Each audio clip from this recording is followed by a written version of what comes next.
అక్కడ కూడా వారేవా వారేవా వారేవా అని అంటున్నారు. ఏం జరిగింది?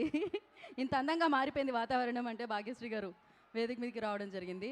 సో థ్యాంక్ యూ భాగ్యశ్రీ గారు, thank you so much. Screen మీదే కాదు ఇక్కడ కూడా చూసే అదృష్టం దొరికేసిందబ్బా మీకు. Thank you guys, thank you so